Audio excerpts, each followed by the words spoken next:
scene where they do this, and I guarantee you've seen this. They're like, hey guys, welcome to the all-new lovely Suzuki Jimny. This has amazing alloys, beautiful paint. Jesus Christ. Let's take more of a more relaxed, chilled out viewpoint on cars. Someone who actually likes cars, who doesn't care necessarily about what new updated LED headlights the car has, but more about what does the car actually like to drive, what's it like to be in, is it fast, is it fun to drive, and that's sort of all you need to know. I reckon the only way you should ever buy a car is if you like the way it looks, or two, it's fast.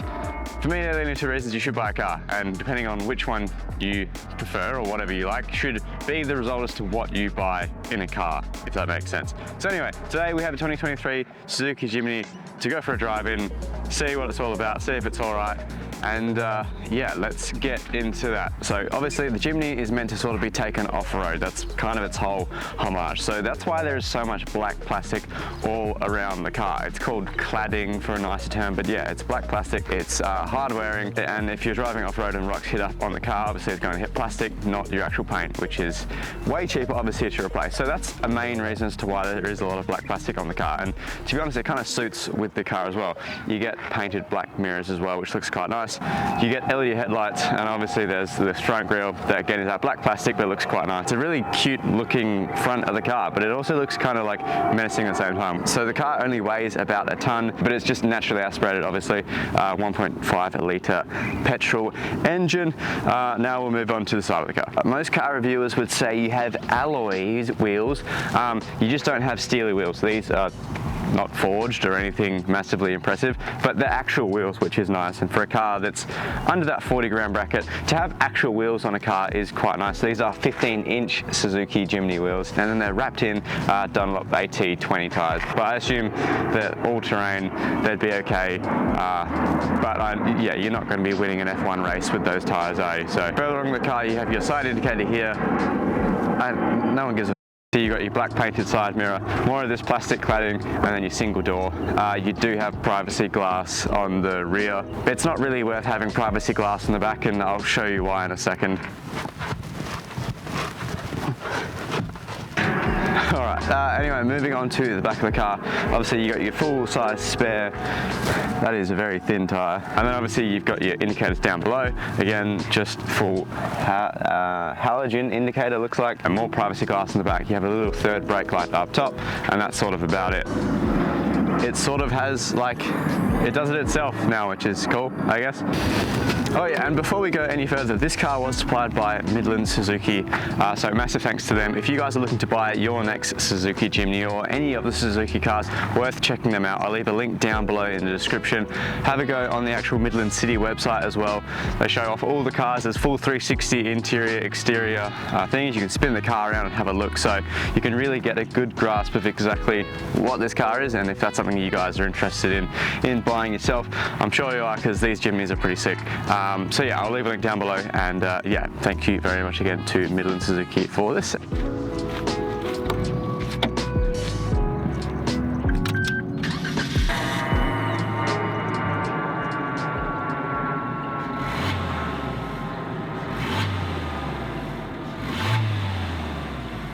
First initial thoughts getting in the car. Obviously, it is meant to be quite rugged, and you do get a sense of that because most things are made out of plastic. Most car reviewers would say that, oh, because it's scratchy plastic, at least there's not that much piano black plastic around, which is actually, for me, the best thing about it. There is a little bit that goes around the actual infotainment screen, but there's no weird center console here that's gonna get all scratched up. So yeah, I think actually, to be honest, the interior is quite nice. It's basic, but it's sort of meant to be. You do get a leather wrapped steering wheel. The gauge cluster is kind of like a throwback vintage looking, like it's sort of meant to be. It looks really cool, and like there's a weird sense of charm about the car. Like for the Jimny, like you sort of cheer for the Jimny, like you want it to do well in a way. So overall, really like the interior on this thing. You've got actual climate control buttons. One thing that is a bit strange, maybe it's just me that I personally don't love, is the window controls are actually in the middle of the car under the climate control, which is weird. I rather them on the window. That's just weird. That's just a personal preference, but I mean, that's not really that bad. Storage wise, there isn't a great deal. There's like a little cubby down here in front of the gear shift. There's tiny little bins in the doors. Again, not massive amounts, you can't even really fit a water bottle down there. There is a center console towards the back. There's like a little coin spot. There's 2 cup holders as well, which look decently sized. We will test those out in a bit as well when we go grab a coffee. It's actually really spacious in here, which is really nice. You can actually like move your legs apart. There is a grab bar just here as well. Nothing feels like it's gonna break. It all feels pretty on there. Feels pretty sturdy. The seats are cloth seats. I don't necessarily always love cloth seats, but in Australia it's actually a good idea to have cloth seats. If you've lived through any summer in Australia, you'll know how hot leather seats get. So actually having cloth seats I think is actually really nice. And also Suzuki understand their target audience. They're targeting people who are going to take this to the beach, who are going to take it off-roading. When you're getting in a car after that, you don't want to sit on leather, you want to sit on material that's actually going to not be as uncomfortable as possible. So cloth again is a good decision. In the back there is obviously the 2 seats. Once you fold them up, there isn't a massive amount of storage behind that. I can fit my camera bag sort of, but I don't think you'd be buying this car if you plan on having 4 people in it all the time. 3 seats you'd still have probably enough storage for maybe 2 suitcases, but if both rear seats are up, there isn't a lot. But seating wise, if you are sitting in the back, there actually is a decent amount of space if the driver and passenger are sitting at a normal distance, I guess you could say, away from the steering wheel. Overall, it's a small car, but it feels spacious inside, which is nice.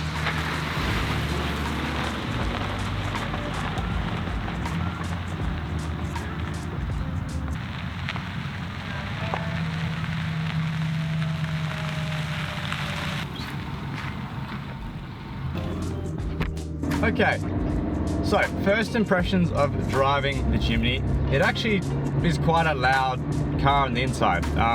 It's like you can hear the gearbox, and this is the 5-speed manual that we're actually driving, so I wouldn't be sure if the automatic is any different.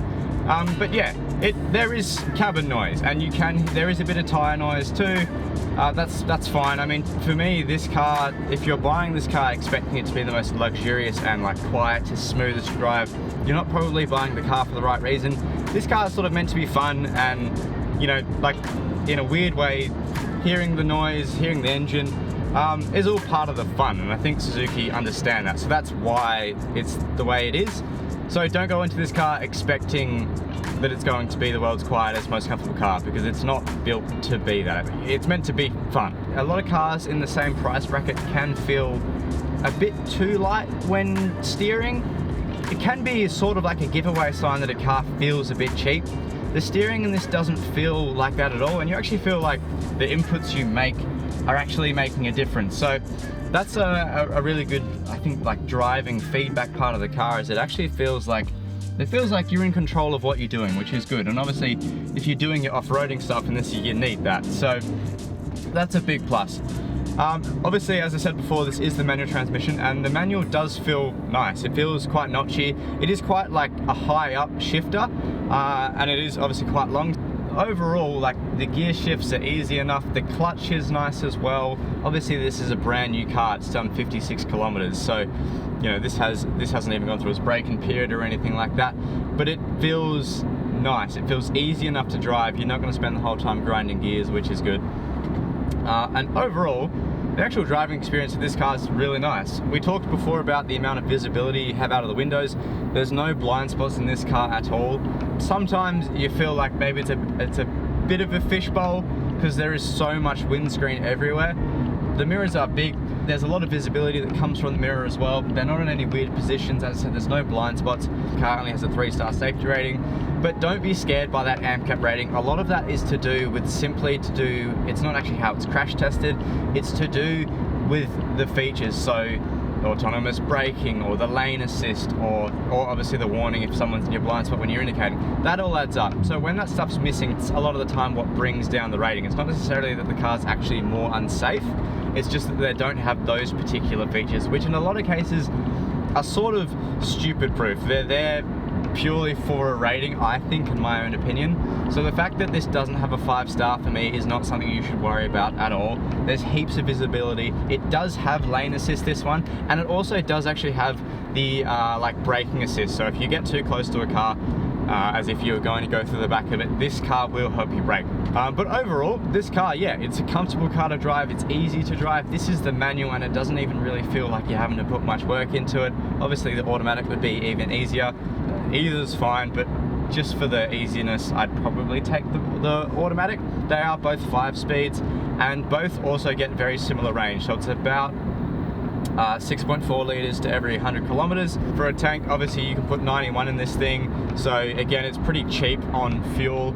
I would assume servicing would also be pretty cheap. You also have a decent sized warranty. I think it's a 5-year warranty on these things. But also another great thing, because this car is really basic and it wants you to know that it's basic. It's not trying to be something it's not. There's not a lot really that can go wrong with the car, which is just another peace of mind thing. To be honest, I'm seeing this as like a win-win car. It's fun to drive, easy maintenance, it's got enough things to get you through 2024, but also it's not overcrowded with features that you know are going to break in a few years. But I gotta say, from driving it, this is a fun car to drive, and that's coming from someone who owns a highly modified GR Yaris. I need something fun to drive. I don't want to drive a boring car. And like, people drive past and they give you thumbs ups and they'll like, you know, do that out the window. Like, they like the car. People know this car's cool. They like it. It's just the aura of this car is epic, and you don't even really have to try. It's just cool to be driving a Jimny, which is, again, something that's rare nowadays. It's not regular traffic, I guess you could say. I mean, yeah, I don't know, it puts a smile on your face, this car, which is silly. And it doesn't have to do a lot to make you do that. Just the fact that you're in a box that looks a bit like a Lego piece is fun. There's something charming about it. It's, yeah, I don't know, it's hard to explain. Right, so the next question you're probably asking is, does this car go? And this is a segment we're gonna have in the series on every single car we test. And that is, if I put my foot down, does it go? Is it sluggish? Is it slow? I'm not expecting a whole lot. As I said, this thing only does have a 1.5 litre engine. It's naturally aspirated. It looks a little bit like a lawnmower, to be honest, when you look at it. So I'd be very interested to see how this will go. But even if we drop from 4th to 3rd, and then we put our foot flat to the floor, 70.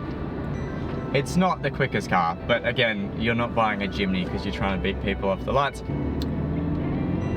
I gotta say, and I know I touched on it before, but like the clutch and gearbox for me, it's so good. It's so easy to drive. You don't feel like it's clunkiness. You don't keep throwing your passenger's head into the back of the seat when you're driving it. It's smooth, it's easy to drive. It's good. Just double check to try and find a place to grab coffee, and then we will do the coffee cup test. That is an important test. And to some of you, perhaps the most important test. Can you fit a large coffee cup into the cup holders? That is important. Oh, here we go. Here's a little coffee shop. This will do.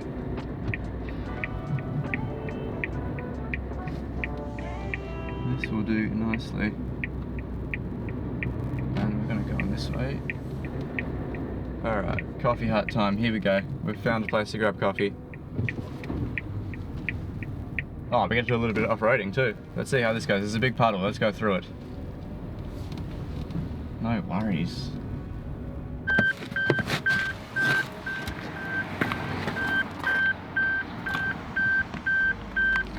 Okay, that sound is quite annoying. That goes off every single time you get out of the car and you haven't removed the key.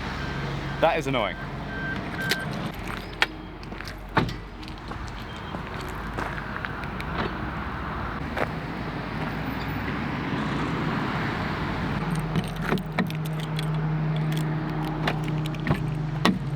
What is a little bit annoying is that there is no keyless entry, so you can't, it's not like you can walk up to the car and just open the door and it will register that there's a key. That is a little bit annoying. Obviously, also a bit strange that there's no push to start. You'd think that they would have had that in the car. Obviously still currently using the key, which is fine again, but again, just a little something that I wouldn't be surprised if they update in the future with the next few Jimnys over the next few years. Perfect, perfect, and you can easily fit a second one back there. That's good height as well. It's not going to fall over. Pass on the coffee cup test. Nice. Overall, it's actually been a really fun car to drive. I was really surprised actually with how comfortable it was, but yet still like engaging it felt.